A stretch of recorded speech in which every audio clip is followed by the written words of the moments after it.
Hello welcome students, আশা করি তোমরা সকলেই খুব ভালো আছো। জ্ঞান জ্যোতি কোচিং সেন্টার পক্ষ থেকে তোমাদের সবাইকে আরো একবার স্বাগত। তো আমি মীরা ম্যাম, আমি আজ তোমাদের যেই টপিক নিয়ে আলোচনা করবো, আচ্ছা কোনো টপিক না, আজকে তোমাদের সিলেবাস নিয়ে আলোচনা করবো, ঠিক আছে? যারা যারা এনবিইউ অর্থাৎ নর্থ বেঙ্গল ইউনিভার্সিটির আন্ডারে পড়ছো, তোমাদের যাদের যাদের fifth semester major 10 Bengali syllabus রয়েছে, সেই সিলেবাসের বিষয় থেকে তোমাদের কি কি পড়তে হবে সেটা নিয়ে কিন্তু আজকে ক্লাসে আমার তোমাদের সঙ্গে আলোচনা, ঠিক আছে? দেখো, আলোচনার বিষয় শুরু করার আগে খুবই একটা গুরুত্বপূর্ণ জায়গা আমরা জেনে নিই। তোমরা যারা যা ভাবছো এই সেমিস্টারে আমাদের সঙ্গে অনলাইন ক্লাস বা নোটসের জন্য যোগাযোগ করবে, তাদেরকে বলে দিই, দেখো বোর্ডের কর্নারে দুটি নাম্বার দেওয়া আছে। এই নাম্বার দুটি হচ্ছে আমাদের Gyanjyoti coaching centre official helpline number. যে কোনো একটি নাম্বারের মধ্যে কল করে নিয়ে কিন্তু তোমরা আমাদের সঙ্গে সরাসরি যোগাযোগ করে নিতে পারবে।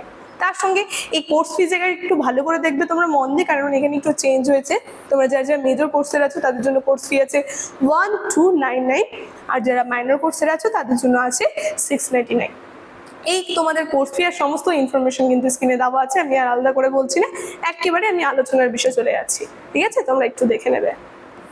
দেখো, তোমাদের যে আর কি সিলেবাসটা যে আছে, সিলেবাসের যে টাইটেল বলতে শিরোনাম তোমাদের রয়েছে, খাতার মধ্যে তোমরা লিখে নেবে, আমি মুখে বলে দিচ্ছি, সেটা হচ্ছে বাংলা 20 শতকের বাংলা উপন্যাস, ঠিক আছে?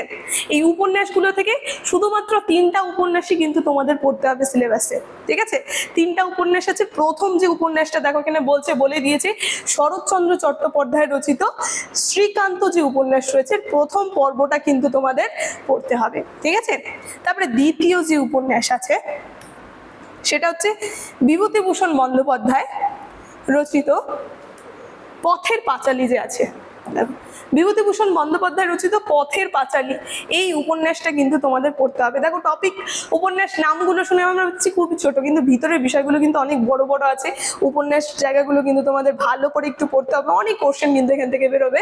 দেখো, তারপরে তৃতীয় যে উপন্যাস রয়েছে সেটা হচ্ছে মানিক বন্দ্যোপাধ্যায় রচিত পদ্মা নদীর মাঝি, ঠিক আছে? এই পদ্মা নদীর মাঝি, এই 3টা উপন্যাস কিন্তু পড়তে হচ্ছে তোমাদের। শুধুমাত্র 3টাই উপন্যাস কিন্তু আছে তোমাদের সিলেবাসের মধ্যে।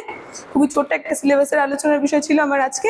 তাহলে এই ইনফরমেশন ক্লাসের শুরুতে আমি দিয়ে দিয়েছি। আজকের আলোচনার বিষয় তাহলে আমি এখানেই শেষ করছি।